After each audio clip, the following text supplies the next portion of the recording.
Hey guys, Noob here, and welcome to the Morning Browse, the web show where I look up things on the internet just to either share with you or because you don't feel like looking them up yourself. So, it's starting to get a lot hotter around, especially where I live in the Midwest, and I mean, we have no spring anymore. It's pretty much just like winter into summer, and that's about it. And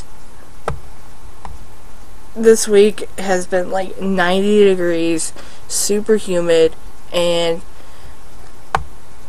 all the pests that come out in the summer are loving it.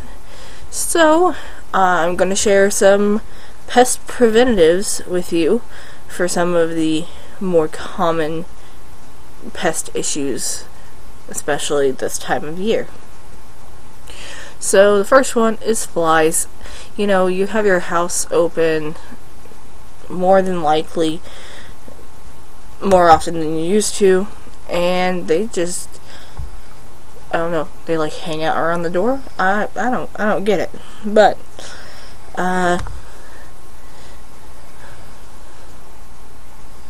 this here I found was a DIY fly funnel trap, and it says that there's an old adage or old saying that says you can catch more flies with honey than you do with vinegar.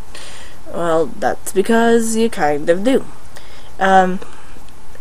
These are the steps to make this. It's a funnel inside a cup. You can put it wherever on any surface you need to, and you pick your cup. A taller cup works best. You get a sheet of 8.5 by 11 paper, which is basically like regular printer paper. You twist it into a funnel and leave a hole bigger than most flies at the bottom. Holding the paper cone in place, lower it into the cup. Make sure it only sits about halfway in. You can, I mean, if you, I don't know, skip that part, blah, blah, blah. So the more room in the bottom, the more sweet stuff you can put in the bottom. It says remove the cone and tape the edge so it holds its shape. Fill the bottom of the cup with honey, or probably like maple syrup or anything like that. And then put the cone back in, and they end up getting stuck and trapped underneath because honestly flies aren't coordinated enough to fly back out, and they probably actually get stuck with the sticky honey on their wings. There was also something about like using,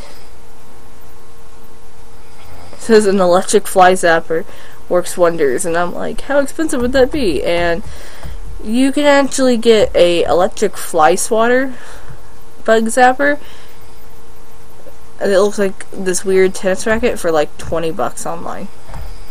I mean, that seems like it's not necessary, but if you want to play tennis with flies, there you go. For ants, some inexpensive traps. Says so they like sweet and greasy food. So you want something that will attract the ants to it.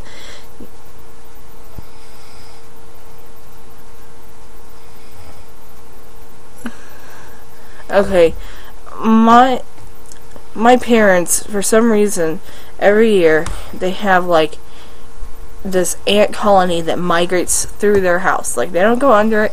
No, they decide they're gonna go through it. And I mean, we've noticed the pattern, and it's ridiculous. The only thing that we have found that when it gets that bad that we can do is buy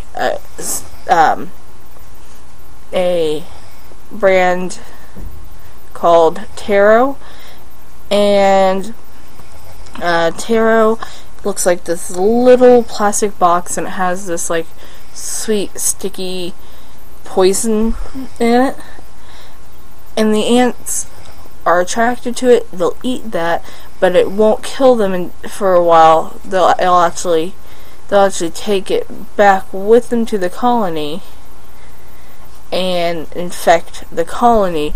So it ends up killing more ants than just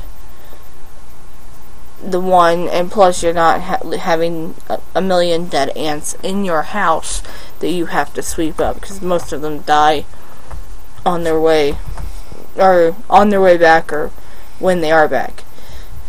Now, some preventative measures, and we've actually done this as well. Obviously,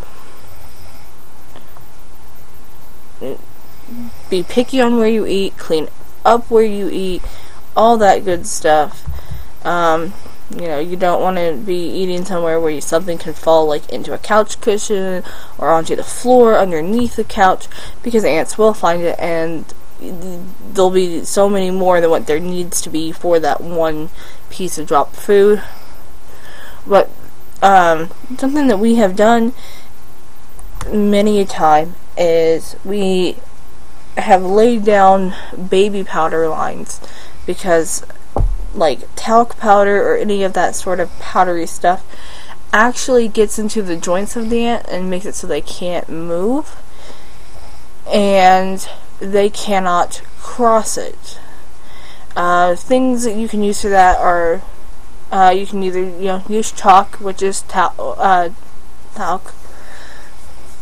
or you can use the baby powder, cornmeal, certain spices, mint, and petroleum jelly. Like, they are all things that interrupt their sensories or block their joints or stuff like that. Now, next we have garden pests, which I'm guessing that's anything that's trying to get to your tomatoes.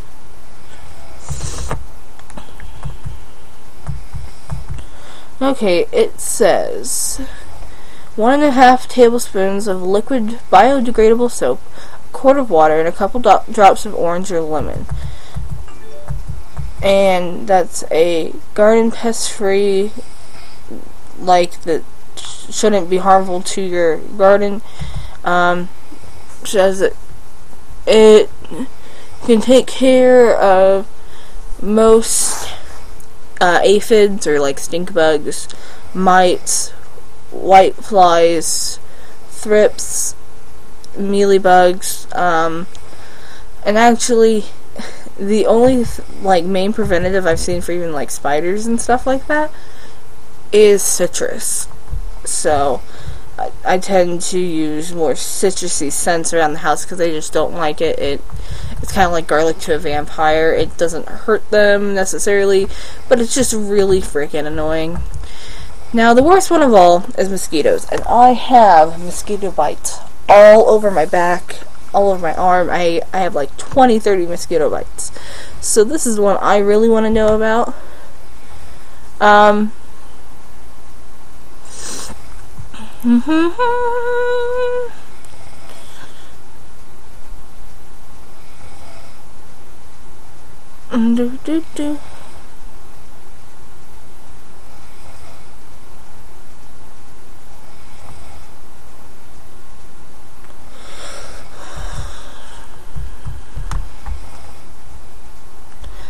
Okay, weird. Says that the American Mosquito Control Association does not my husband's snoring next to me, by the way, doesn't recommend special sprays or candles, but rather a fan, bug lights, and loose-fitting clothes. So basically anything that's not like going to make you sweat all over the place, which makes sense. If you're going outside, and you're having activities outside, try to plan them for some time besides dawn or dusk, because that's when they're more likely to come out. If you have a deck, use a General Electric yellow bug light. lights are not a repellent per se, but they do not attract mosquitoes like some other incandescent lights.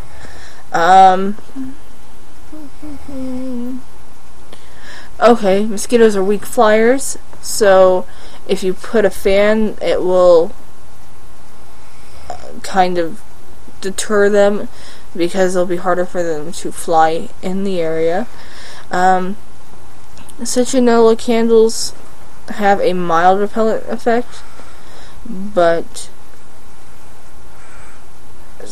do not offer significantly more protection than any other candle that produces smoke. So whatever candle you have could help. Especially if you're renting a place, keep in mind, try talking to your landlord or anything like that, and things of that sort, because you never know, they might be able to help you. So yeah, try not to get eaten alive inside or outside your house this summer, but enjoy your time. And I'm just gonna probably try to rub some like anti-itch cream or some Neosporin or something like that on all my bug bites and try to leave them alone. Thank you guys for watching. I'll see you tomorrow, and you have a wonderful, wonderful day. Bye bye.